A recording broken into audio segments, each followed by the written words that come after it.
boy level. Mr. L live and that boy level. Boy level. Boy level. Mr. L live. Mr. L live and that Mr. L live and that boy level. Boy level. Boy level. Boy level. Mr. L live and that boy level. Boy level. What's up, people? It's your boy Leveled Head back with another Live and Level Gamers podcast. Back for another one. Back to the old way of doing it, the old format.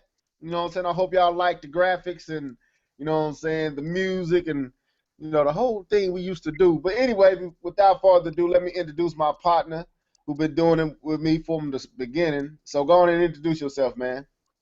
It's the one and only Mr. L Live 08.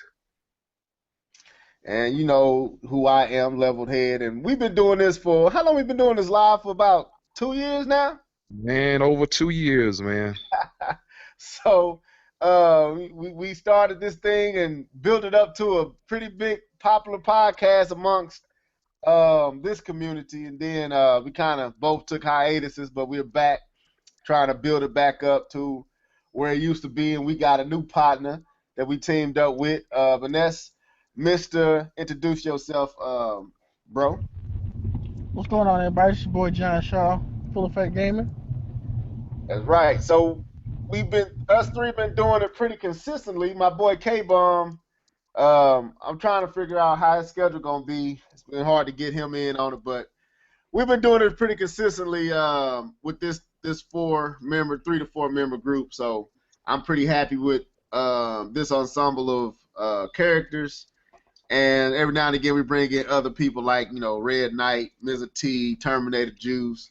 I'm gonna try to get Triforce Johnson back eventually, but it's been hard to kind of get up with him. Kind of lost that contact because I wasn't keeping up with it. But we're gonna try to breathe life back into the Live and Level Gamers podcast. But without further ado, man, let's get it in. We're gonna try to be short because I got somewhere to be a little bit after 9, so we can't be here all night. So let's jump right into it. Live, what you been gaming on, man? Man, I've been playing that Star Wars Battlefront, the beta, and man, bro, playing with Darth Vader for a little bit, man. That's like a adrenaline rush, man. I mean, it looks good on my Alienware. I got to say, the game looks good. I've been playing NBA 2K16. I've been playing, a little bit of that, and I just recently purchased a new television, and I just hooked it up today with the Alienware, and I was like, man, this joker right here blowing me away. Wow. I was like, wow. Yeah, Sure. you were telling me about that 55-inch you just got. Yeah, man. It's it ain't the most expensive name brand. It's a Harrier, but I tell you what, that Harrier play like a beast in 1080p, 60 frames per second.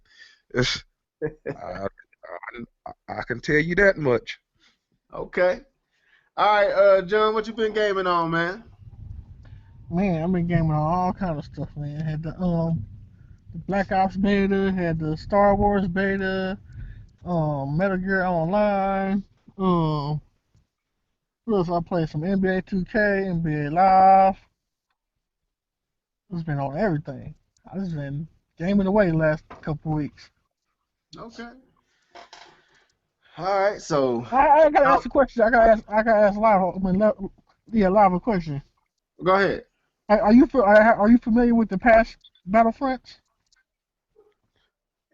No. Okay. Yeah, so okay, never mind.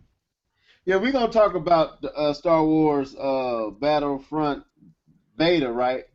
I haven't played it, so I still got to get live, man. I haven't gotten Xbox Live yet, so I need to do that. Probably do that this this Christmas season. That's sad. I ain't had no need, no reason to get it. But anyway, as far as me, I actually been playing.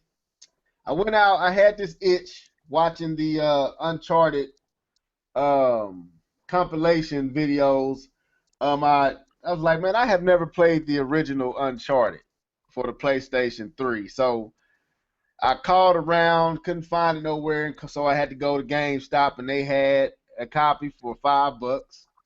Went and copped it, and I'm actually on the last stage. Was just playing it a second ago, and it's actually pretty darn good. I mean, all the complaints is legit. You know, the guns are not accurate, you know, as they need to be, or like they were in Uncharted 2. But for the most part, it's definitely better than Uncharted 3. And it rivals in story. Story-wise, it rivals Uncharted 2, but gameplay and graphics, Uncharted 2 still tops it. But yeah, I'm really enjoying this Uncharted 3. I figured it ain't no point in, if anybody owns a PlayStation 3, there is no point in going to buy the PlayStation 4 and the Uncharted compilation pack. I think that's what it is, ain't it? What they call that thing? The Uncharted trilogy pack, is that what they call it? The Ultimate Edition or something like that. Yeah, whatever. That's combination, whatever it is. To me, it ain't no point in doing it if you own a PlayStation 3 and you own one of the Uncharted or two of the Uncharted. Just go buy the other ones that you don't own, and you pretty much gonna probably save a whole bunch of money. So anyway, that ain't a reason for me to jump to a PlayStation 4. Not yet. But Uncharted 4 is a reason. But something is coming that might pause all that. But anyway, so that's what I've been playing on at Uncharted, the original Drake's Fortune. I think that's what it's called. And I'm thoroughly enjoying it, man. I really like the waterboard portion of the game. If you haven't played this game, that's your fault. This game got to be close to 8, 9 years old. I like the waterboard part. I like the settings. I like the storyline with the whole Francis Drake, which is pretty much through all the Uncharted's. But the graphics is good to be that old, to be this game. What was this game released? 2000. I want to say 2006, right? 2006, 2007, somewhere around there. To be this old, going on 10 years, looking at it's right at 10 years old, or 9 years old, to still look as good as it looks on the PlayStation 3 was a testament to me, and a slap in the face of current gen games, because this game still looks impressive on ancient hardware. So, but yeah, that's what I've been playing on. Also, I played the NBA Live demo, and I wasn't impressed. Still haven't got Mario Maker. Probably won't get Mario Maker for a while. Probably the next two games I probably have is Halo 5 and Tomb Raider. They'll probably be the next two games I buy, and then hopefully some other. If that's it, I mean, we ain't gonna go there. But that's what I've been gaming on. So anyway, with that being said, let's move into these topics. Anybody got something they want to share before we move on? No. All right, so a lot of news, people, for the last 2 weeks. We've been, out of commission. Which topic y'all want to tackle first? We got the NX news. We got the PlayStation 4 price cut. We got Twilight Princess remastered.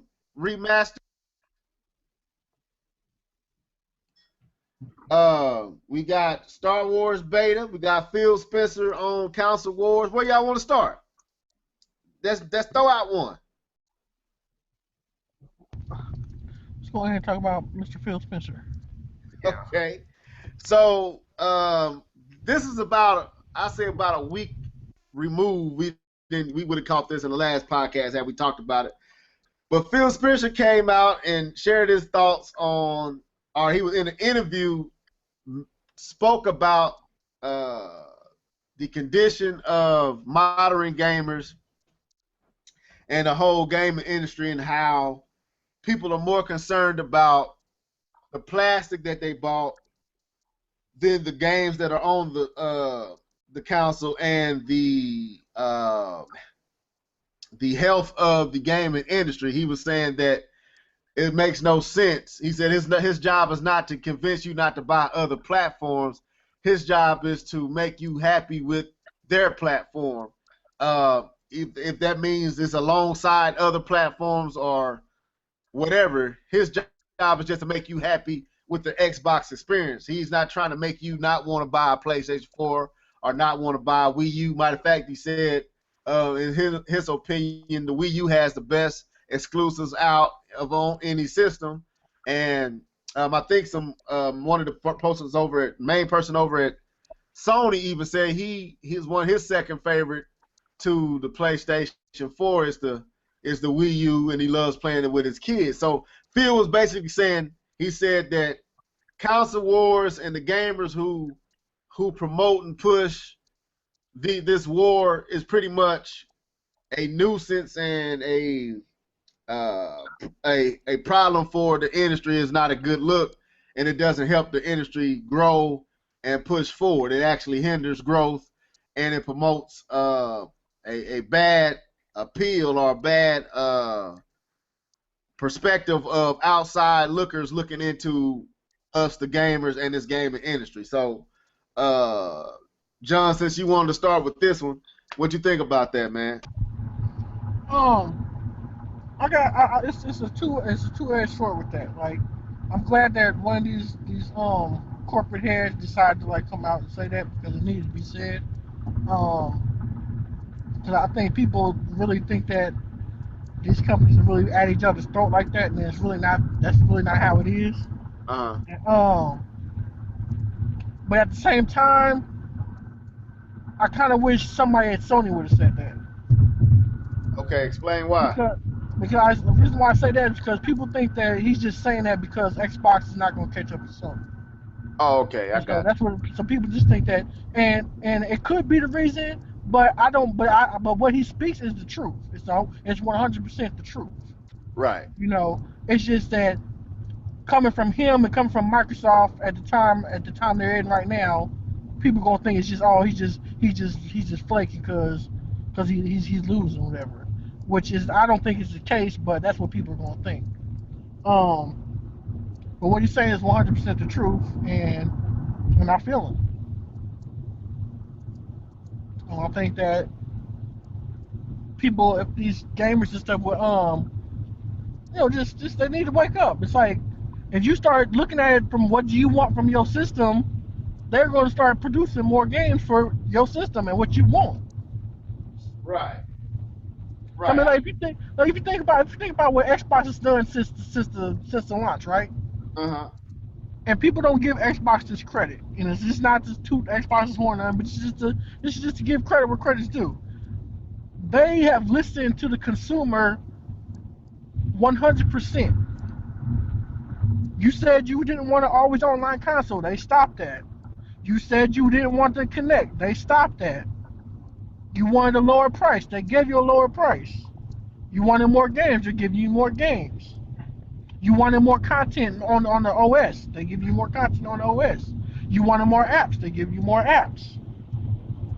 And, you know, they constantly are refreshing this Xbox, and to where every few months that you turn this on, there's something new on there.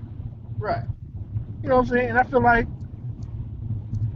as if you're an Xbox owner, hey, that's 100% cool. If you're a Sony owner, you should be saying, hey, Sony, we want this too. You need to start listening to us, and you need to start offering us some more things too. You know, because that's how I feel about it. So I'm like, dang, can I get some updated OS? Can I get this? You know? Okay. You know what I'm saying? Same thing with Nintendo. Nintendo, like, hey, I'm still waiting on that Wii U update that we were supposed to get to change the OS or whatever. I thought, did that ever come? You know what I'm saying?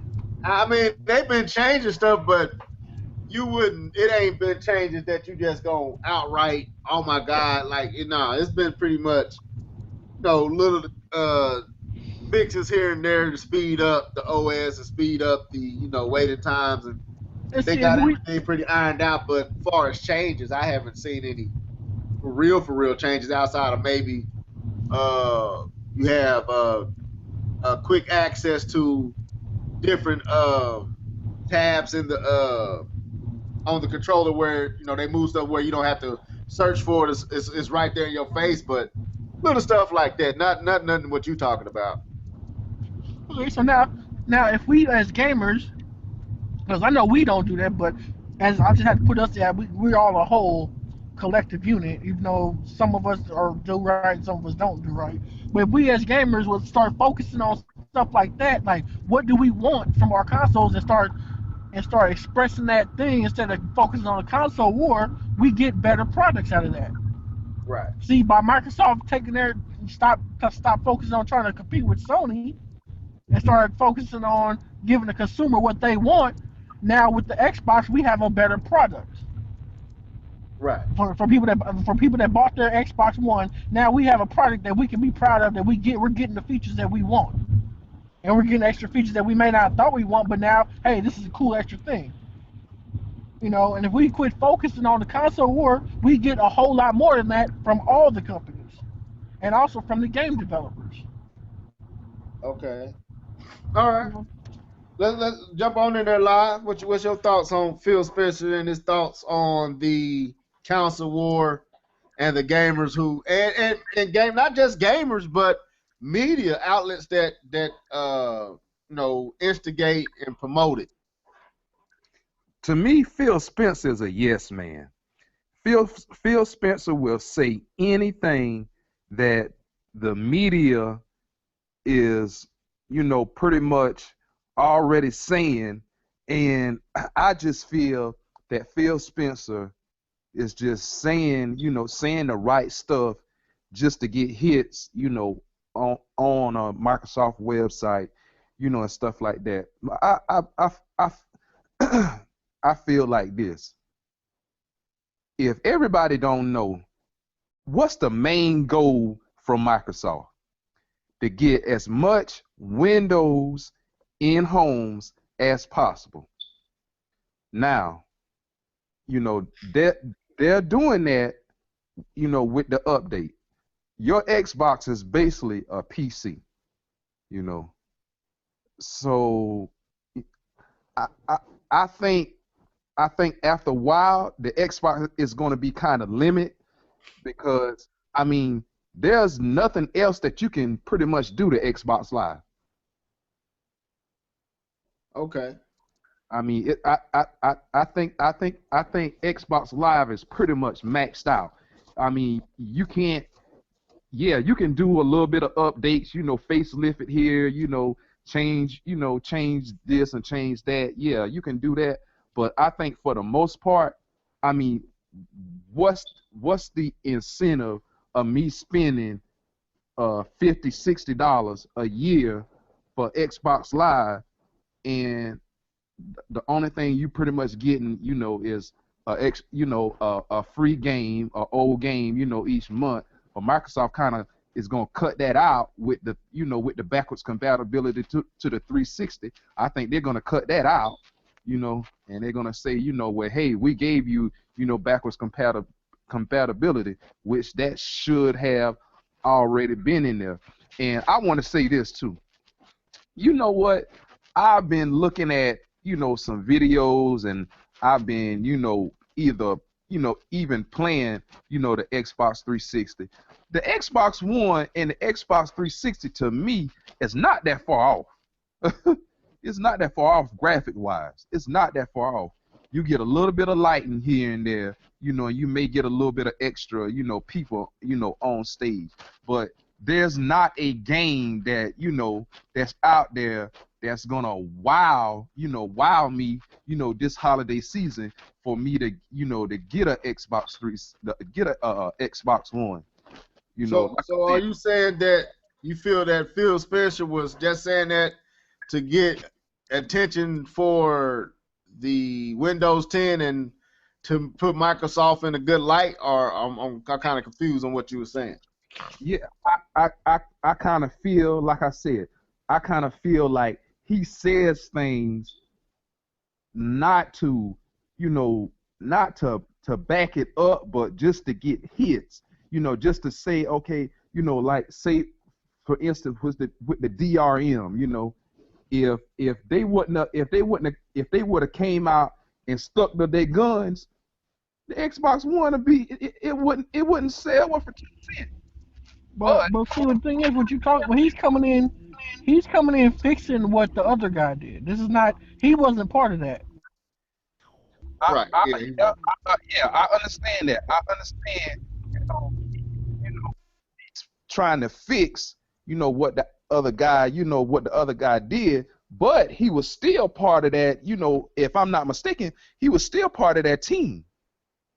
Yeah, he was part of the Yeah, team. but if your boss is saying you gonna do this, but he ain't got no control of what his boss gonna do. Right.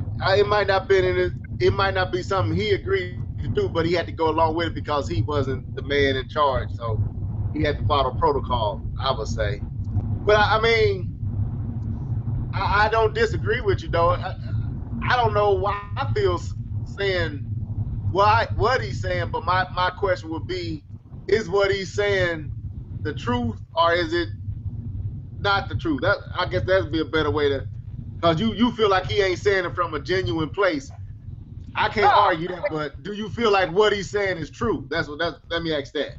I just think he's saying that because, okay, number one, Sony kicking their butt.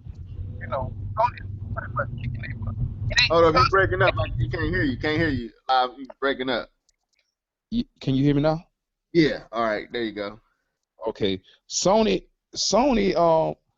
is kicking their butts. And he trying to take the blue ocean approach. Well, we're not worried about the console war, and stuff like that. He trying to take the Nintendo approach. Negative.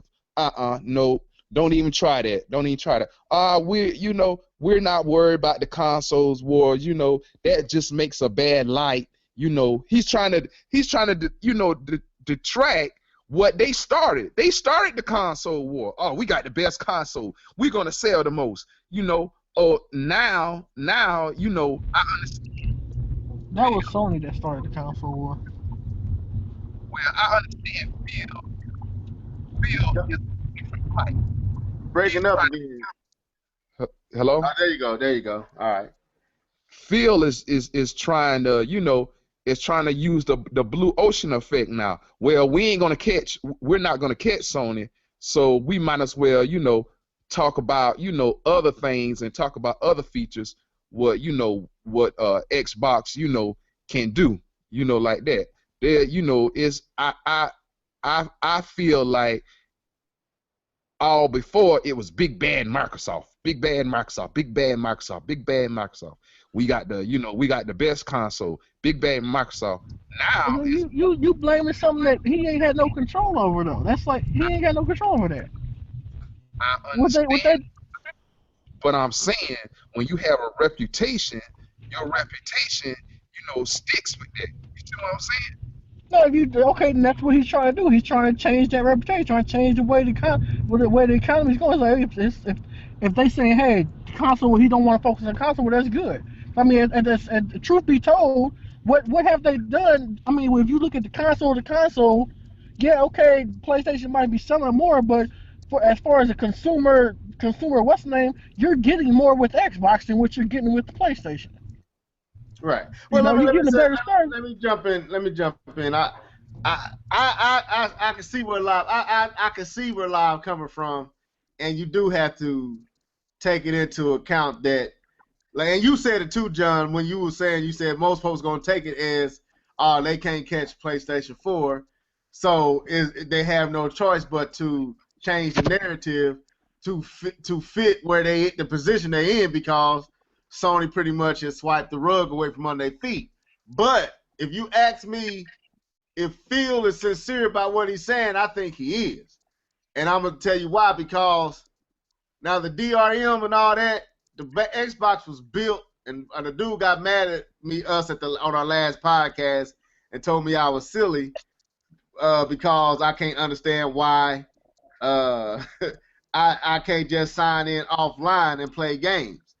And a lot of the situations with these systems are because us, the gamers, have been allowing it and accepting it, and calling it the new times, and this is what the gaming system and gaming is about now. Where we would have cried like they did with DRM, maybe a lot of this stuff wouldn't be like it is, even though Microsoft didn't go down the road they was trying to go down. They still got the stuff there. But that's not the point.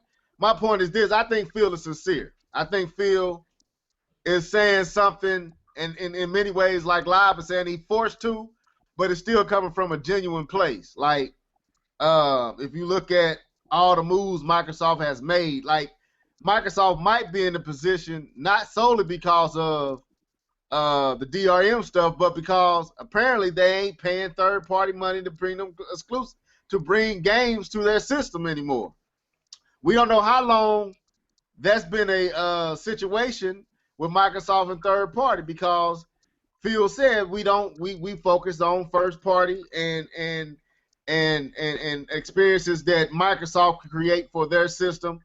EI, what Nintendo does for their system, we no longer see the structure of paying third party to bring games to our system as successful or financially beneficial. So everything he's saying is being backed up by the actions and the path that he's taking. So I gotta take him serious because his actions are saying what his mouth is saying. Is that fair to say? Live or John? John, you go first, then Live, you come in. Yeah, that's fair to say, because also he also said that, hey, he admitted to the problems that they had when they came in. If you read that statement, if you listen to the statements that he was saying, he admitted to the problems that they came in with and what he was trying to change with that in the direction they was going. Now, truth be told, if he wanted to be that bravado and keep up the Microsoft reputation, he can do that. They got Tomb Raider, they got Halo, they got Gears, and they have games this holiday season where the other system doesn't. Right. If they wanted to keep up that macho bravadism in PlayStation, in the console war, they could. But he's not focused on that no more. Right. And I'm happy that he's not focused on it anymore, so we can actually get back to, if you're an Xbox owner, this is what you got to look for. If you're a PlayStation owner, this is what you got to look for. If you're a Nintendo owner, this is what you got to look for. Quit worrying about what everybody else is doing if you don't own those systems. Yeah, that's what you're saying. So we're live. Gonna jump back in here, man. I mean, because I can't say whether Phil Spencer is not considering their position and some of his strategy and what is. I can say this because I met him. I met Aaron Greenberg. I met what's his name? The other guy. The one that got fired. No, the one that does the show. Oh, okay, I know you're talking about. I don't know his name. I can't believe I forgot his name. 'Cause that's when I talked to the most, though. Okay. But I met them, all them, and then they have lunch with the people at Sony. All the time. When you see them at the E3 in the food court, they right there eating with them. So they hanging out talking and stuff. You know what I'm saying? Yeah, they out there. They talk to them. It's not like the things that we see and that we think is going on is not what's going on. Okay. You know what I'm saying? That's not what's going on. They eat, they talk, they joke together, they all this stuff. You'll see them together in the hallways. I think so it's almost like like the NBA, some or football. You might compete against these people, but once the game is over, some of these people on these teams are actually friends. Yeah. Okay, I got you. So go ahead. So you'll see them and you'll see them every now and then, because the Sony and Microsoft booth is right across from each other. Right. You know what I'm saying? So sometimes you'll see them go over there. They'll be sitting there checking out what they got, and other one they'll be checking out what they got. It's just like it's just what it is. But back in the day, it was like that, and it was the seller thing. It was the companies that started that. It was the gamers that ate it up, and then it was the media that perpetuated it. The reason the media does it is because they get hits. Right. They get hits because the gamers eat it up. So as long as the gamers keep eating it up, they're going to keep doing that. And that's what Phil was addressing was the gamers need to pull themselves out of the out of the revolving door and see that they been duped, and this is just a money machine. Like they get mad. We get mad at IGN and all the game trailers and all. We get mad at them, right? Right. But we are the ones who made them. Or made what they do. Yes. If we wasn't clicking on those reviews that we hate, and those articles that we don't like, and those consoles, if we wasn't clicking on that, they wouldn't produce that. They produce what makes them hits. Right. So that's why they want the console war to keep going, because it's easy hits. That's easy hits where they don't. You're breaking up, John. Oh. You breaking up. Now? Yeah. Can you hear me now? Yeah. Go ahead. Okay. So they're like let's say the Nintendo NX is coming out right now, right? Right. Somebody at so-and-so website, he'll be like, well, the Nintendo NX came out, but will it be powerful enough to compete? You know what I'm saying? They'll throw a little twist on it like that because they know, and they don't have to think about what it is. They don't even think about what they're going to write. Right. They put that out there. Thinking about what's going to get you to click on and read their article and fuss in the comment section. And then half the time, people don't even read it. Right. They see the title and they go straight to the comment section and start arguing. Okay. Well, we don't want to spend too long because, like I said, I can't.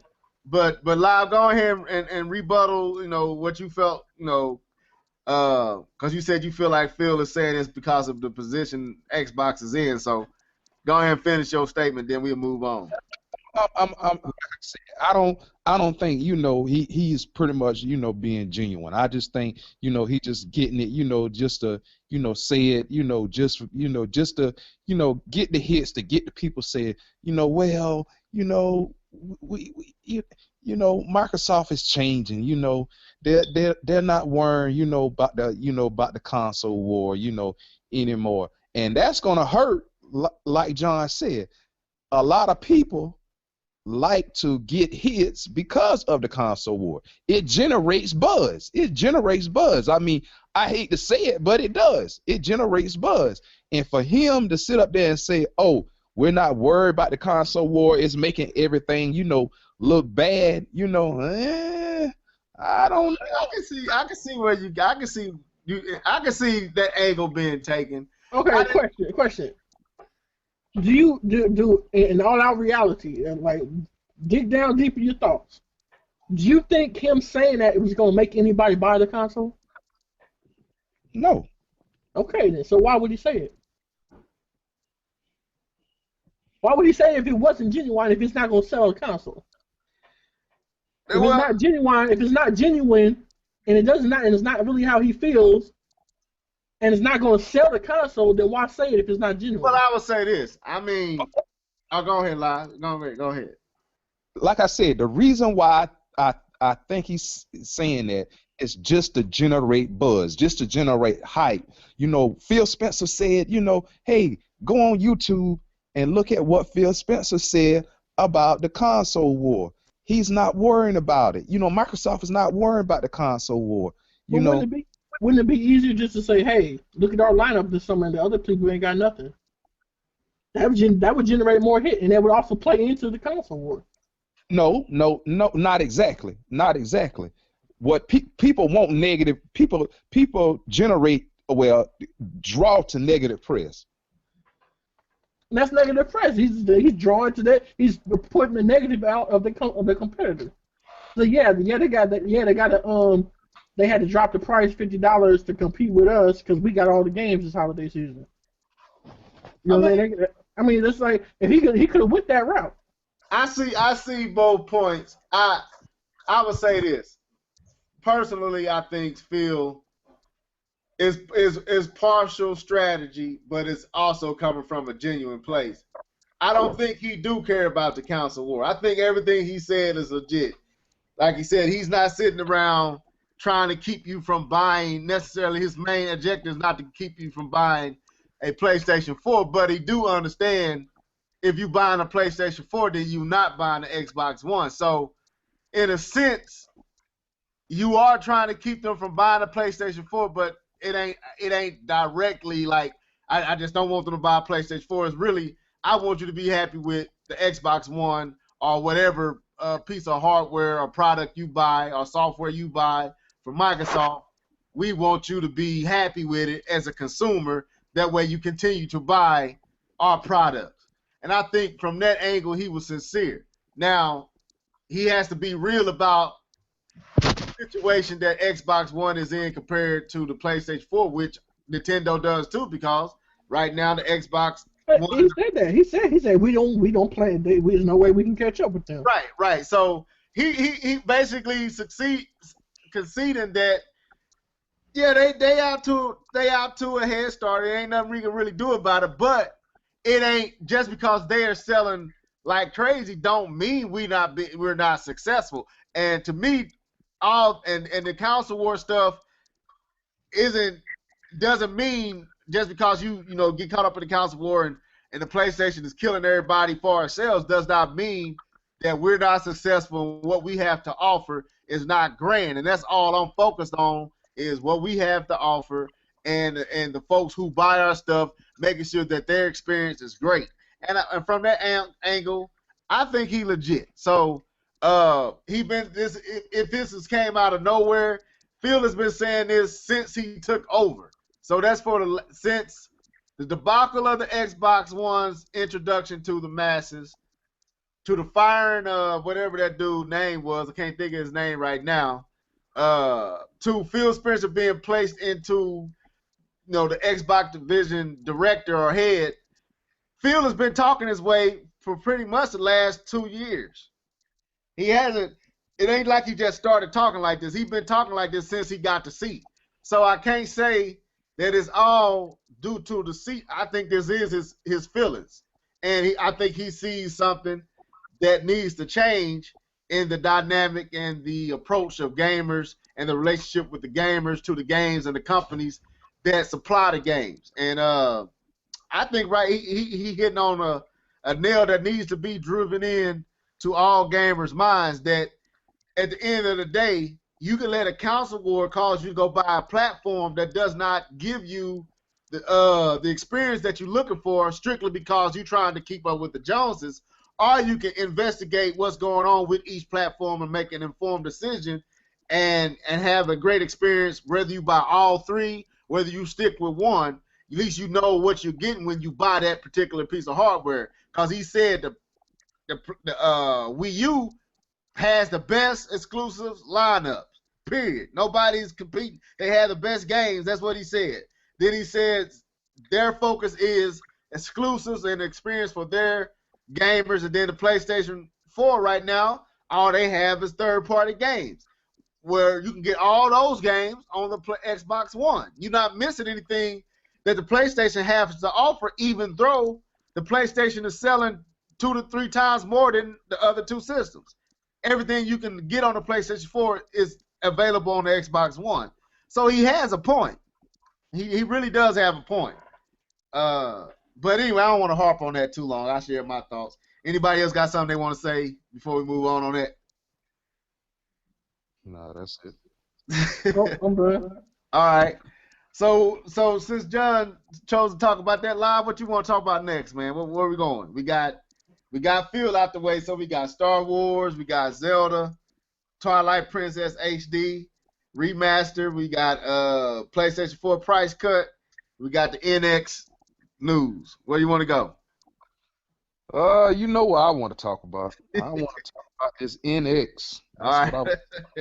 So if you've been under a rock, like Patrick from SpongeBob, some news that's dropped, I think today.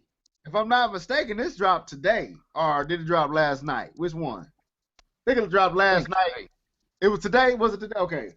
The Zelda stuff. I saw it today. Yeah, I saw it today too. So apparently, I don't know if it was the Time, some big, credible, Wall Street Journal. Wall Street Journal. So they credible. Said that they have sources telling them that the NX is everything many people spectated it to be. Is a cross between, it's a blending or a merging of handheld and home console. dev kits have been sent to different developers and studios to make games. And I'm pretty sure not dev kits now. What you say? Software kits. Software kits? Yeah. Now what's the difference? What's a software kit? I'm confused. It's just the software. They haven't sent the hardware out yet. It's just the software. Okay. All right. Well, I thought somebody said dev, but anyway, something been sent. Put it like that. So and apparently they're using modern the latest graphics chips. So it's going. They saying based on that statement, it's supposed to be. It ain't gonna be no weak system because based off the scrutiny they got with the Wii U, they have the I can't remember how they verbalized it, but the chips in the NX are industry leading chips. That's what they said. The industry leading chips are in these two systems. You'll be able to take the handheld portion on the go like you do with the gamepad, or on the go like you do with the 3DS. So you can go around the house and play, or you can take it on out the house on the road, and it has some setup where it allows you to do that. And from what they're saying, it seems like Nintendo is looking at a 2016 release. So, John, Live, since you wanted to talk about it, what's your thoughts on this, man? Well, finally, if these rumors are true, if they are true, if Nintendo is gonna make a more powerful system, this will be in a long time in the making. I love the simple fact that you'll be able to now. I think you won't have a drought this time, because you'll have the handheld game and you'll have the console game. You'll have a choice. Either you want to play it on your handheld or either you want to play it on your console. And I think a lot of games will come out, and there won't be a drought like how it was with a drought, with the Wii U. And Nintendo won't have to depend, really on third party, this time. Yeah, I think third party, they're gonna come back because it's a new system. From what I've read, on the Wall Street Journal, the games will be running 60 frames per second at 1080p. And like Levelhead said, it will have the leading industry, chipsets, in it. So it's gonna be a powerful system. It's gonna be a powerful system, no doubt. No doubt about that. It's gonna be a powerful system. It won't be, as same as the PS4 or the Xbox One. No, it'll be more powerful than the PS1.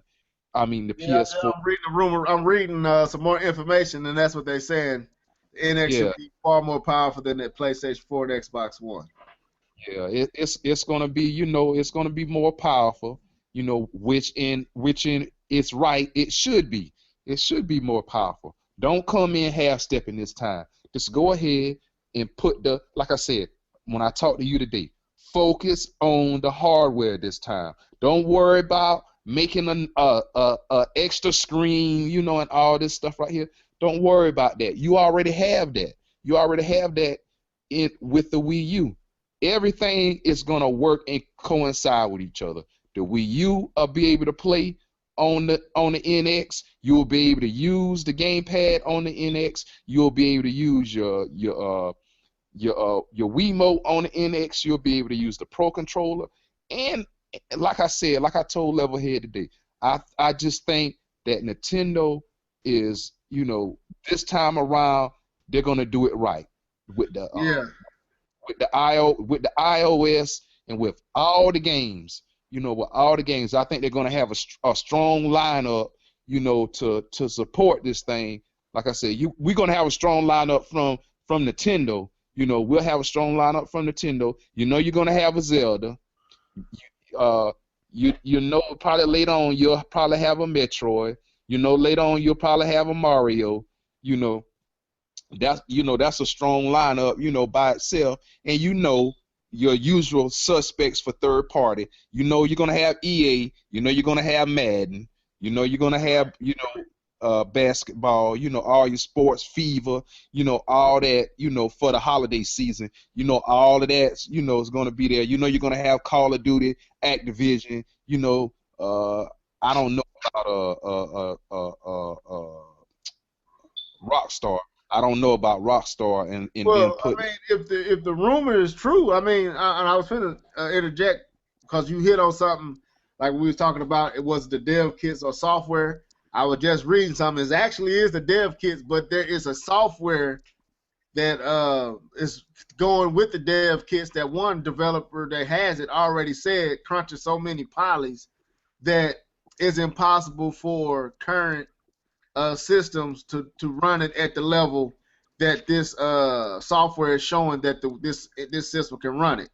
And this is coming from a reputable source with one of the dev kits. So a lot of stuff has leaked since that initial, I guess, site talked about the NX dev kit. So they saying that the NX is really powerful and it's far more powerful than what is being done currently. So with that being said, I would seriously doubt Rockstar would not want to take advantage if the rumor mill is true. Well, John Shaw, you jump on that, man. Man. If this comes out next year, that's gonna be crazy. But like I said, I was hoping for the hybrid console, and now I'm glad that rumor sure. So I want to see what the price is gonna be though. Yeah. But man, I was hoping for that because like just to be able to play a game, stop, and then take it on the go. Oh, that's all I've been wanting right there. That's perfect. Okay. So if they can produce the games and have a strong lineup and prove to me that they're not going to do what they did this past generation, then hey, I'm on board. Right. So let me do this, and I'll start with live, and then I'll come back to you, John. Let's say this rumor is true, right? Let's say that the NX, Nintendo's next system, is literally the true leap that this gen are the systems that are out currently was supposed to be. Let's say the NX is the true leap that developers were looking for. How much pressure does this put on Sony and Microsoft? Do these systems last long after this system? If the NX is what they're saying it is, do you see these systems lasting long, or what's the next move for the competition if Nintendo indeed is coming with the ultra powerful system as what is being described in the rumor mill right now? I mean, it's because I believe that's going to, and the second part to this, how much would that cost? So live, answer those two questions, then John, you jump in after. Okay, Nintendo can put the pressure on Sony and Microsoft. When they announced the NX, they got to be direct level here. When I say they got to be direct, no piddle padding, no beating around the bush. Tell me what's inside the NX.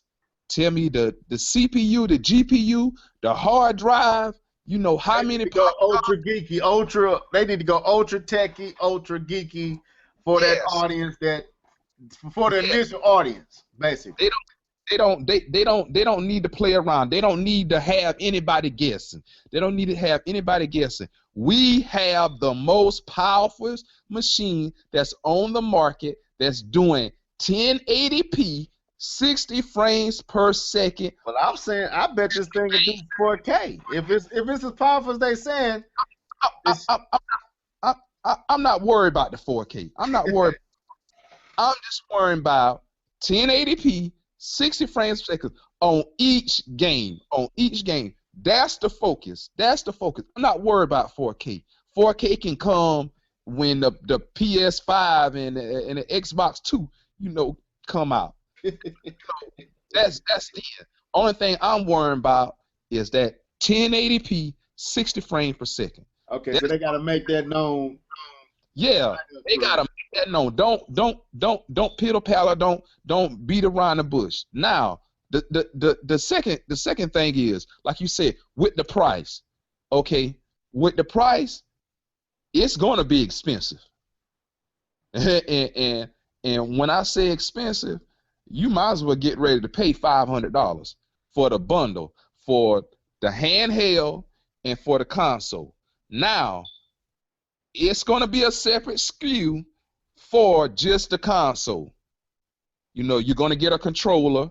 You're going to get your controller, and you're going to get, the console if you want to purchase it. Now, I think that will run between $350 to $400. Okay. If you just want the console, between $350 to $400. But if you want the whole bundle, I think that's gonna run around about $500. All right, Shaw. Man, as far as the pressure goes, it's gonna be more on Microsoft than it is gonna be with Sony. I mean, with the way Sony's selling, all they gotta do is produce games, and they don't have to be on par with the NX because they already still selling. Okay. You know what I'm saying? It's like at this point, it's like even if NX is everything we say it is, it's still not gonna catch up. Right. They got that's how much of a lead they got. So Sony can sit down and they're sitting pretty right now. So they don't really gotta do nothing right now. Microsoft, on the other hand, they might have to. The pressure might be more on them, but then at the same time I don't think they. It just depends on the direction they're going. Because I think I don't know. I think the game comes. They're trying to go a different direction. Right. As far as I think Microsoft's trying to go PC. I think Live was like Live said. I think Microsoft is going to make their own version of Alienware. The Xbox is going to slowly become pretty much a PC that you don't have to build. That's what I think. But go ahead. Okay, and so then Sony. I think Sony's still going to stick to however long plan they was going to do with that. Because I mean, it's like as far as what they're selling right now, they're still selling, they're still making money, and so they can still do that and still come back with their next console and still trump what Nintendo did if they want to. You know what I'm saying? And still keep the same timeline and not have to wait. If you want to think about it in the console or in the market share frame of mind.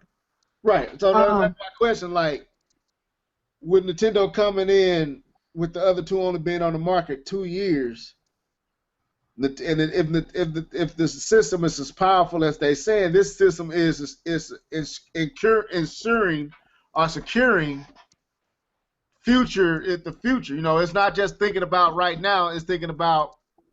Well, if anything, what it's going to do is the developers, depending on what they do and whether or not the new controller scheme or whatever is too quirky or not for them, what might happen is the NX might just become the lead platform and they'll just downgrade to the other systems like they do anyway. Right. Like the lead platform's been Sony and they'll downgrade to the Xbox or whatever and then the Wii U if sometimes they do that. But so if anything, NX might become the lead platform. As far as price, that's a good one. Cause they had to keep it at that 500 for both, and that's reasonable too with the if it does what it says it's gonna do. Right. With the handheld being able to take it on the go and stuff, they're gonna have to keep it around that $500 price range. They go over, they might be shooting themselves in the foot. So the actual bundle with both the handheld and the platform $499. Yeah, they're gonna have to keep it around there. Other than that, if they go higher than that, man, you're gonna have to blow me out. I'm talking about you're gonna have to like. I agree with you. I think with the technology of the Kinect and how Microsoft was selling the Kinect, I don't think the Kinect caught on, but if the Kinect would have caught on, that $499 would make sense. But the Kinect just wasn't anything that would make me want to. I didn't want the Kinect, you know what I'm saying? Yeah. But a handheld that I can take with me that can play the games that I'm playing at home, at work. I can see the $4.99 as being very, very reasonable. So, and then if Live is right, they have a SKU that's only for the home console for $3.99 or $3.50. I might buy that. See, And that's where my problem lies in, but it depends on how they develop it, how they develop this console.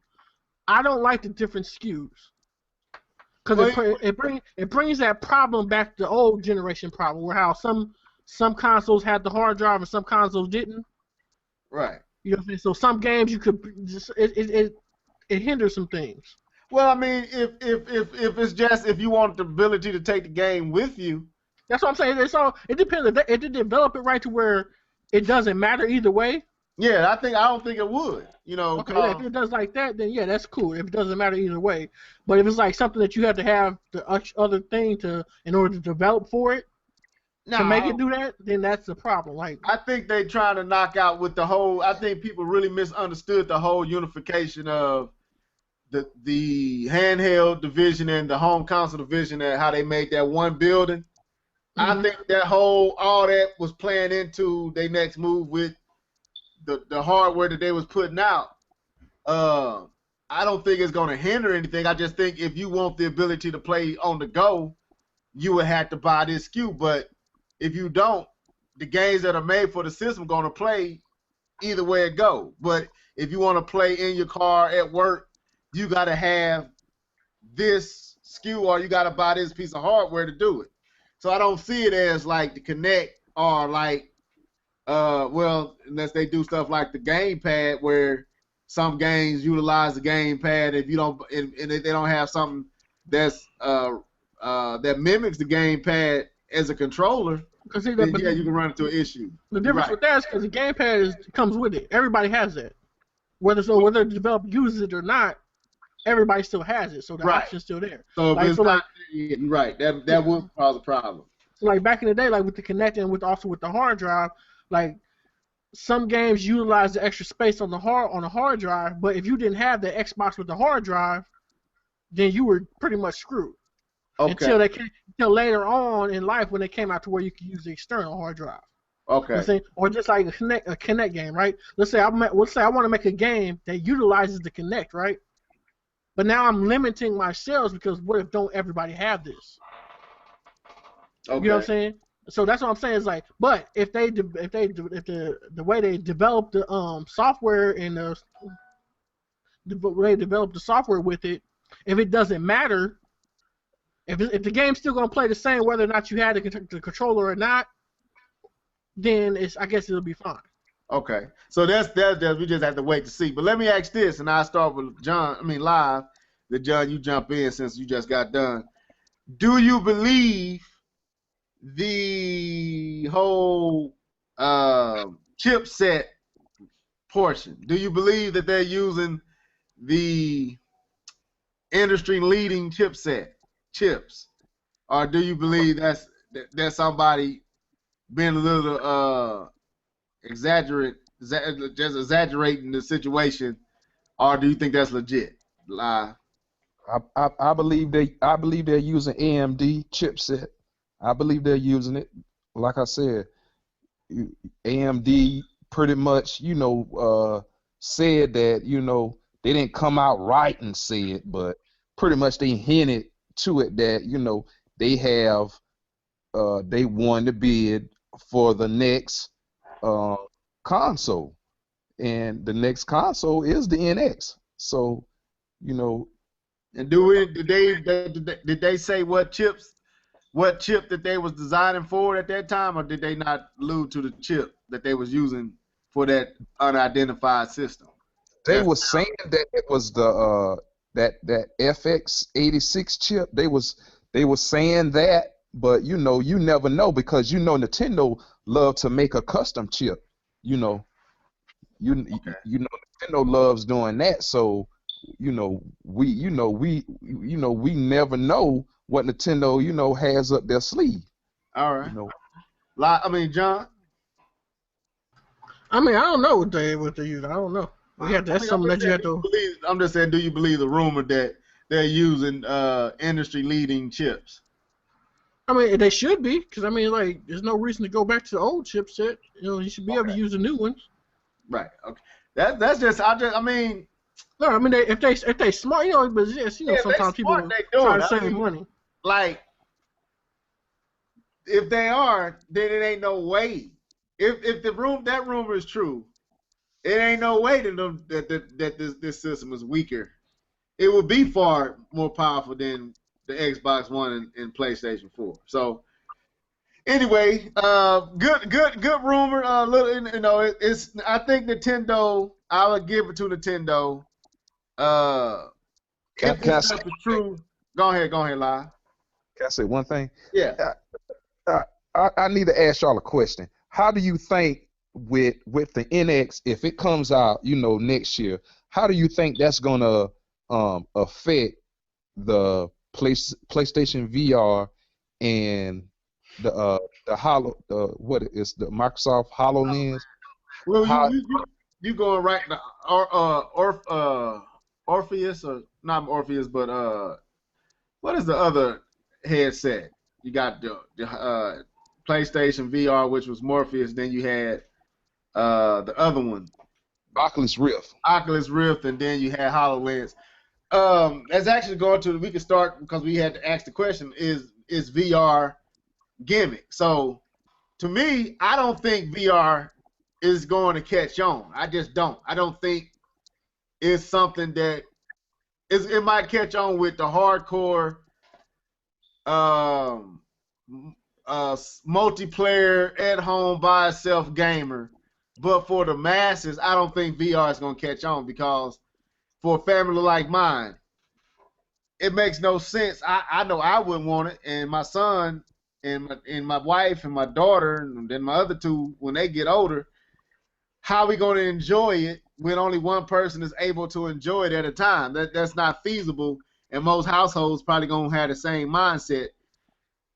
If we all can enjoy it at the same time, or at least see what the other person is seeing while they're enjoying the experience, yes. But if I gotta wait my turn, then that's just gonna cause arguments in many folks' houses. So I think the single male or female that really games online multiplayer, the Call of Duties, the Battlefields, they might be into this, which is pretty much a lot of those. So it could be successful. But if the price of entry is $2.99 and above, I don't think it's gonna succeed. That's just me. So I think NX, if it comes with them chipsets and it's doing what they said it's gonna do, I think NX will divert people away from the VRs. But that's me. You can go ahead, John. As far as I'm concerned, if that thing is over $200, it's a. I don't man. Even if it's not over $200, I think it's still it's fail city. It's fair. That's what I agree. I think it's. I think I just don't. I don't think it's gonna. I think it's gonna. You're gonna have this little niche people that want to play with it around, or you know, a couple people say, "Hey, I got this." You know what I'm saying? But other than that, I don't see that going that far. Okay. And then especially with the price they talking about, it's gonna be price of a console. No, it's not. Yeah, no, sorry. All right. I'd rather buy. Yeah, I would rather buy a Nintendo than buy that. Yeah, I'd rather have give me a GameCube. I mean, a gamepad that does everything and is being utilized properly, like actually the features of the gamepad being taken advantage of. I'd rather have that any day over VR. That's me. And that's why I don't get it. Like the gamepad is gimmick, but VR, and Mr. T made this point. If all these other stuff, if the Wiimote was gimmick, the gamepad is gimmick, why the VR headsets are not being touted as a gimmick? You know, because to me, the other devices are actually more accessible and achievable and make sense than virtual reality. You know, so that's just the virtual reality like they giving it to us with a headset, and you in the dark, you can't even see where you're going. I mean, to me, I think it's gimmick. It screams gimmick to me, and failed city, like John said. So anyway, let's move on, man. Since y'all chose two, we getting close to where I'm gonna have to wrap it up. So we knocked out Field, we knocked out NX, we have knocked out VR gimmick. Let's talk about this PlayStation 4 price cut. John? So yeah, like we was talking about when Hip Hop Game brought this rumor about. Yeah, so he was right about the rumor, but he was wrong about the price. Unless he was wrong about the U.S. Japan got the $100 price cut, but we got the $50 price cut. But I knew they wasn't gonna drop it no $100. Unless they was packaging it with something, they wasn't about to drop it no $100. So but I mean, if for all the people that don't have a PlayStation yet, I guess that if that's your incentive to go get it, there you go. Because I mean, at this point, I think everybody who really wants one is gonna have it, or unless there's a specific game that they're waiting on. But I mean, that's his price cut. I already got it, so it don't mean nothing to me. Okay. Sly? I think this puts the pressure on Microsoft again. For next year, this sets them up for next year because Sony has a lot of games that's coming out for next year. They got a strong lineup next year. Microsoft, I mean, what do you have next year that's pretty much that's gonna come out with? I think that's gonna be a hard blow. You get a console, a next generation console for $350, and it's already got a 21 million 21 million subscribers that's already out there and counting. Install base. Yeah, you got that 21 million install base, and then you drop the price $50, and like I was telling you today, you can get the Uncharted bundle for like $334. Some you can get for $300 and at Target and get a $50 gift card. So Sony is doing the right thing now. Well, I mean, I think they made a smart move, but I think it's just pretty much a copycat what Microsoft did last year, because the same bundles, the same deals at Target was doing the same thing with Microsoft last year. Like, I missed it because I didn't know, but if I would have known, I should have went over to Target. I didn't find out until the week after I bought it that I could have bought it from Target and got a $50 gift card and used that to pay on the Xbox One. So I could have got it for $300, but yeah. I didn't know that. So basically, Sony is borrowing the strategy that Microsoft done last year. But what I will say, while what Sony is doing is very smart and intelligent to match the same price as the Xbox One, I think this is just me. I think people are starting to notice the exclusive difference between the two. Like, Sony made how Sony was marketing last year was smart with like Destiny and all that being, pretty much promoted like it was exclusive to the PlayStation. But I think as more people become more informed and know that, I can get that experience here, I can get this experience here as well. Looking at this Christmas holiday season, Xbox got a pretty good lineup, man. And then you say what's coming next year? You got Quantum Break, you got Gears of War 4, you got a whole bunch of games that's coming next year as well, and some that we don't even know about. So I don't think Microsoft will be in a bad place. They still ain't gonna catch Sony, but I think people are starting to see that if you want something that can't be experienced nowhere else, Microsoft is giving you that, whereas Sony giving you the better version of a multi-plat. and I don't know how long that's gonna last. Sony's been riding it and playing it well so far. They've been playing their cards real well, but I don't know if that's gonna last into the third year of the console. But what they showed over in Japan, some of those games that they showed over Japan that's exclusive to Sony Live, you right on the money. Them games look good if they come stateside, so that's what I would say. Like that Ouya or whatever it was, that Uo or Neo or No High or however you say that game with the samurai that looked like The Witcher, but it wasn't. Basically Onimusha Warlord. Yeah, that's what it looked like. So I don't know, man. I mean, but right now, yeah, Sony making a smart decision with dropping $349. Those who are on the fence, and it gives you there's no financial barrier between the two no more. So that $50 difference ain't no issue now. It's really what games are you going to get this year, and so I think Halo 5, Tomb Raider.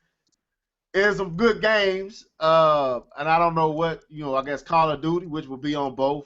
Assassin's Creed, be on both. Star Wars, be on both. So, I don't know, man. I don't know. But it's a smart move. You'll be able to play Tomb Raider on the PS4. But you got to wait a whole year. You know what I'm saying? That's a whole year you got to wait, whereas everything that's on Sony right now that's being bundled, you can get that on the Xbox One now. At the exact same day, you can walk in the store and buy that game that's being bundled with the PlayStation 4. You can buy it for the Xbox One if you want it, and you can buy an exclusive. You can get the exclusive bundle that you can't play on the PlayStation 4. Like you can get Halo 5, which you can't play on the PlayStation 4. Then you can turn around and buy Call of Duty, or you can buy Star Wars, or you can buy whatever other game is being bundled with the PlayStation 4 outside of Nathan or the Uncharted collection. So yeah. I don't know, man. I mean, I don't know. But that's my thoughts on it. But the price cut is good. It made me think about, should I get one now or should I wait until next year when Uncharted 4 come out? I think I'm going to wait till next year until Uncharted 4 come out. So, anybody else? John, did you get that chance to answer this? Yeah, you answered it, John. Yep. So let's move on. We're keeping this thing rolling. Let's talk about this Zelda Twilight Princess HD. I think I started with you last time, John, so we'll start with Live. Supposedly, and Live, you know how this happened, so you tell the story, man, because I can't remember how this information came out. So you go ahead and break it down.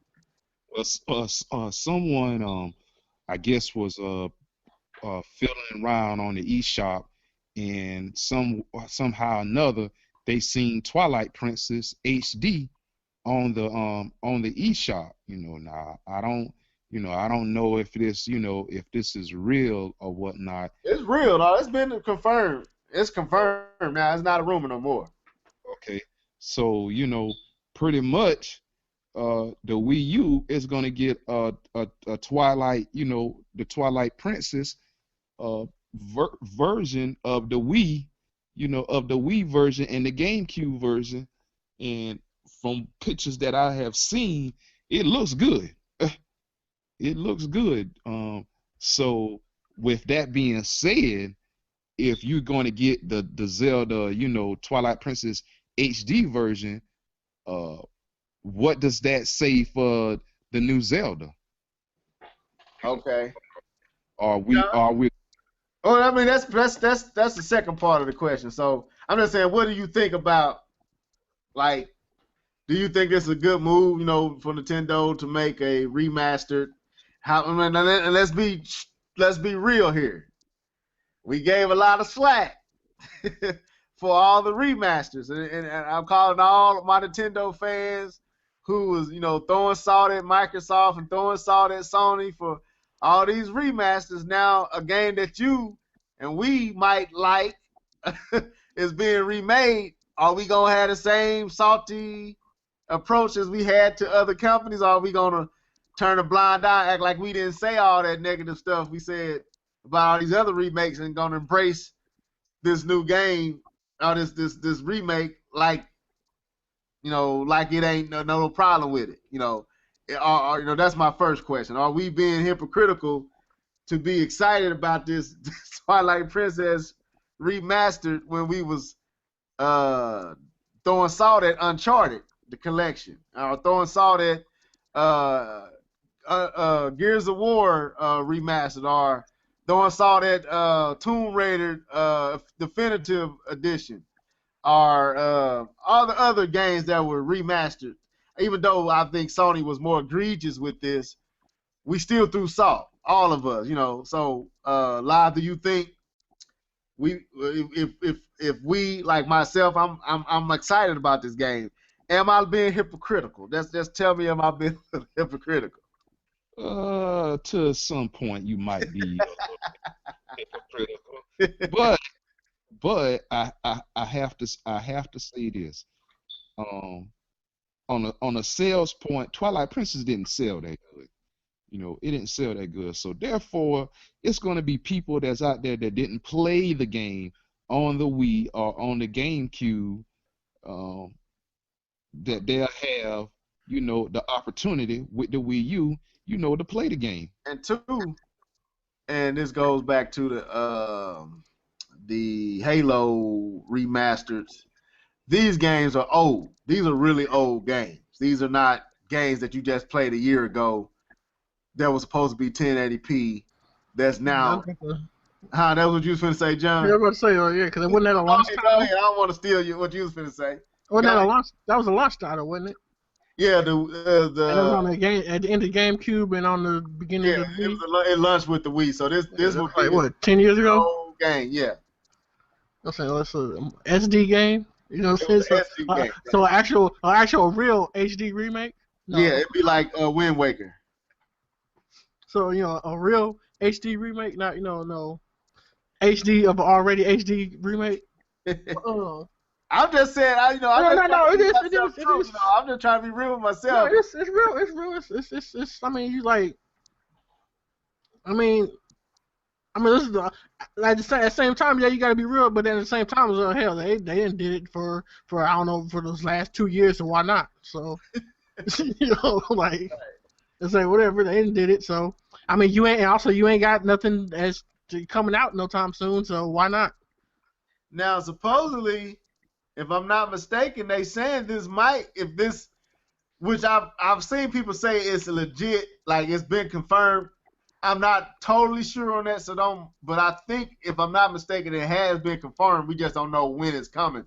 But some are saying that this might be the holiday game that, since they moved Star Fox and then the Zelda Wii U is, gone missing, which I think Zelda Wii U, with all this NX stuff coming out, I think Zelda is pretty much official.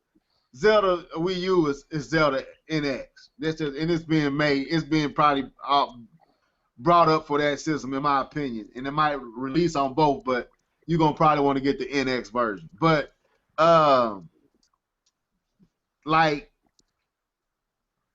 would you get it if it indeed came out this year? I'm gonna keep it real. I'm gonna get it because I want to finish. The only reason I'm going to get it is because I had it already for the Wii, but I don't have my Wii no more, and also I don't have my save no more. Right, I don't have my save no more, and I don't remember the game. That's one Zelda game that I don't remember, like Twilight Princess and or not Twilight, but I don't remember Twilight like Ocarina of Time and Wind Waker and all them.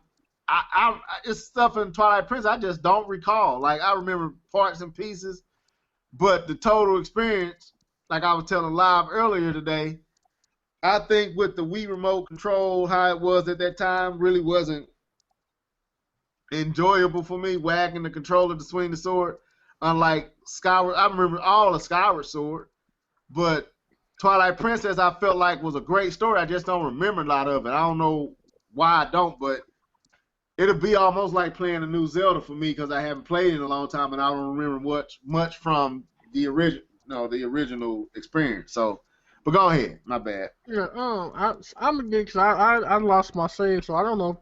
I don't even know if I don't know if I give it to the kid or I sold it. I don't know what I did with it, but I was kind of mad after cause I sold my Wii. So I sold my Wii to I think my girlfriend's family or whatever, and I erased it, and I wasn't even thinking. Like I was dang, and then as soon as I was going through my games, I was like, oh yeah, I'm gonna go finish this Zelda. When it popped, I was like, oh man. Wow. You know what I'm saying? I was like, oh man. I was like, cause I was far in it too. I was like, oh man. Yeah, I beat it, but it still said on my son got it upstairs, so I could pop it in and play it on the Wii But, and have all my saves. But no, that's a game that I was going to continue playing. I say I was going to keep, but now it's in HD, so it's better. It's and this is actual HD remake. Right. So it's like they up the graphics, but I don't know. I feel like they should do something extra with it. Like Red Knight said. I'll go there. We finna go there. I just want okay. Let me get Live's thoughts on that. Are you gonna get it if it? Would that make you get a Wii U? No. Oh yeah. No, it's not gonna system sell. No, I ain't gonna do that. No. You still waiting on that Smash Bros. Bundle, ain't you? Yes. I've been waiting on that, man. It's like Nintendo won't even do me right, man. They won't do me right. Okay, let me ask this then. With it being remastered, how would you feel if it looked like, and I don't know if this is a stretch, but do y'all remember that Zelda demo at 2011's E3? The Zelda demonstration? Oh man, if it looked like that, then yeah, that's definitely buy. Because you know that supposedly that was the Twilight Princess Zelda, and the stages and the design, that's how an HD version of Twilight Princess will look. If it looks like that, that's a definite body, and that's a definite buy. That's what I'm saying. So how would that? So going with that thought, how would that make you feel? Also, I also want to make a statement right now. Rebuying a Nintendo game is not the same as rebuying these other games. These other games are not quality. You're trying to get us in trouble, man. I don't care. I'm just keeping it real. It's not quality. It's not time classes where you can play 5 years, 10 years later and still feel the same way. Right, I get it. You know what I'm saying? It's not that. They age good. Yeah, it's like this is also not a game that you played last year or the year before that. It's not that. You know what I'm saying? So, yes, I'm kind of being hypocritical, but at the same time, it's somewhat different. When I played this Zelda, I was 25 years old. And this is the definition of what remakes are supposed to be, of old games, not games that are not even 5 years old. I was 26 years old when I played that Zelda. Yeah, 26. So 10 years ago, man, 10 years ago that game came out. Go ahead, Live. Go ahead. If it looked like that Zelda HD demonstration in 2011, would that make you go out and get it? I have to see, man. I have to see. I mean, that's been a long time ago, man. That's a long time. So see, man, hold on. Level, he didn't join the PC Master Race now. Yeah, I ain't even Live is a PC Master. He got that Alienware, they're talking about boy.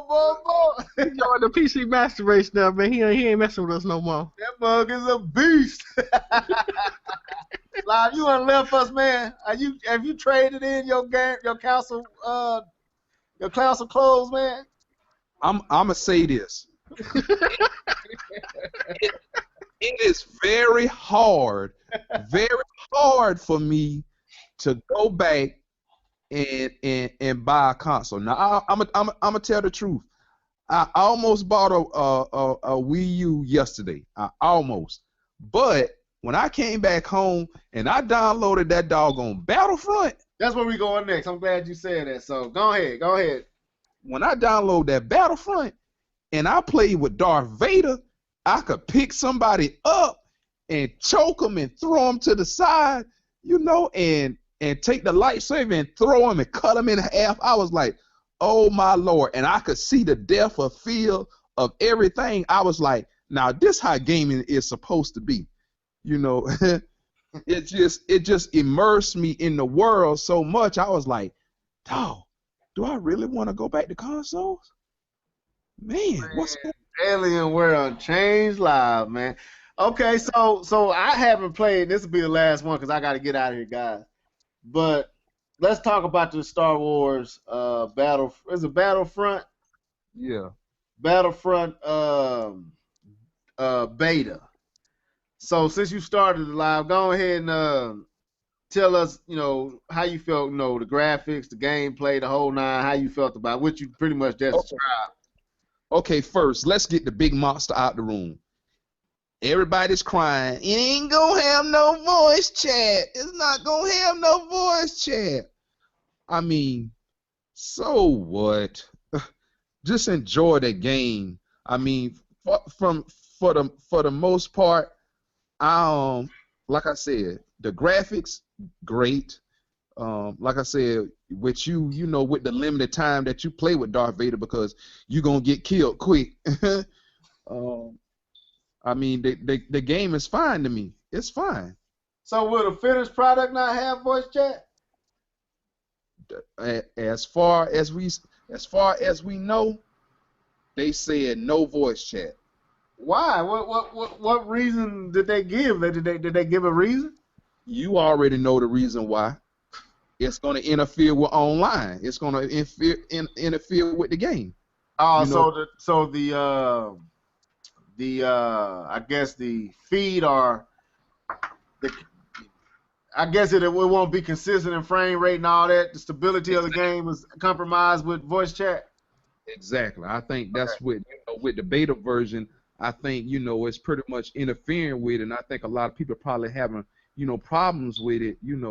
So okay. I think they're just gonna cut that out, and just go with the gameplay. All right, go ahead. Live finish that, because I'm about to get out of here in like 10, 15. So I'm done. Oh, okay, go ahead, John. I just found out about the voice chat before I did my video, but them not having voice chat, they can get out of here with that crap. It's 2015. Especially when your last Battlefront had that, so on the PS2, so they can get out of here with that crap. So, what about the point that it compromising stability? No, they can get out of here with that crap. Your PS2 version had that. Not only did your PS2 version have that, your PS2. We talking PS2 people. But the graphics wasn't nowhere near PS2 people. Not only did it have that, it had more content in it. You could do more in it. Like, you know what I'm saying? Like when you got ready, I made a video about this. If people haven't watched it, but I seen some of it. But when you get ready to go get in an airplane, you stop, do the Tim Tebow pose, and all of a sudden you in an airplane. Back on the PS2 version, you got in the plane, drove off, and flew in the air like you're supposed to. You know what I'm saying? Just like the same way like you would do in Battlefield. Get in the plane, drive off like you're supposed to. Not only that, in the PS2 version you had where like you could get in the plane, fly around, shoot people on the ground, shoot people in the air, then you can still fly all the way up into space. Okay. You know what I'm saying? Go all the way up into space and land on the spaceships up there and have battles inside the spaceships. You know what I'm saying? It's like, this is PS2. And now here we go, fast forward, almost, 20-something years later, and you trying to tell me you can't do this with this game? With all these advances in technology, that you trying to tell me the graphics are too outstanding and too powerful that you can't put this in the game? Is it graphical? Is it really graphical as they say it is? It's a good looking game. Okay. But my thing is, if that's taking away so much from the gameplay, then you better be toning down the graphics then, because that's some BS. I shouldn't be playing a game I'm playing now in 2015 on the PS4. Shouldn't be less than what I played on the PS2. This is from I played all the Battlefronts. Well, so me playing this, I was let down. Yes, it looks great. Yes, the controls are great, and it has some cool gameplay atmospheres to it. The Darth Vader and the Luke Skywalker, we did that on PS2 too. Okay. You know what I'm saying? So my thing is like, for them not to have that certain stuff, and then you taking the campaign out too. Come on, people. It's like, what are you doing? What are you? So basically, you playing for a voiceless multiplayer game. Yeah, I wish what they would have did was pushed it back, spent a little bit more time on it, waited till the movie came out, and then added that campaign to it. They can't do that. You know they can't do that. They got to make that money, man. They trying to make that mighty dollar. So Could have made more money. Dropped it with the game. Or dropped it with the movie. yeah, I've been hearing a lot of mixed feelings, on this game, and we might have to pick this up in the next podcast. But I've been hearing a lot of folks. But if you haven't played a Star Wars Battlefront game, then you will truly enjoy this game. So don't let me say what I'm saying hinder you from buying it. Because if you haven't played the other ones, then that's not going to bother you. But me coming from all the other Battlefronts I played, this is a letdown for me.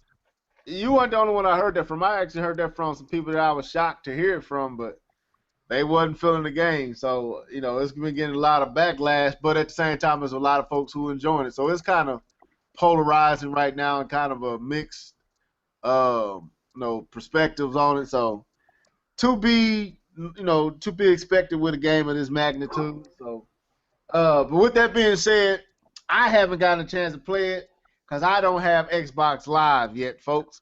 Because I'm cheap right now. Because I'm 4 babies deep right now. So anyway, I'll probably have Xbox Live probably before the year is out. I plan on getting it. But anyway, with that being said, I'm going to have to get out of here. So we're going to have to end this right here. Anybody got any final marks before we close out? No. Okay, John? Nope. All right, guys, this has been a quick one, about an hour and 20, hour and 30. And we'll be back. Like I said, we back to the old format, so we're trying to do it back up like we used to. Get off this just allowing you to see Google Hangout in our faces. We want to actually do it right. So leave your thoughts down in the comment section on the NX, on Phil Spencer, whatever else you want to talk about, anything you want us to pick up on the next podcast, leave it down in the comment section or hit us up on our Google Hangout, our Google accounts, or on Twitter. Find us out, or leave the stuff down in the comment section or the information section of this page, so you can find us on our YouTube channels, on our Twitter channels, and on our Google Plus places, or however you say that. So anyway, this is Live and Leveled with the Live and Level Gamers podcast, signing out. Till next time, people. Deuces.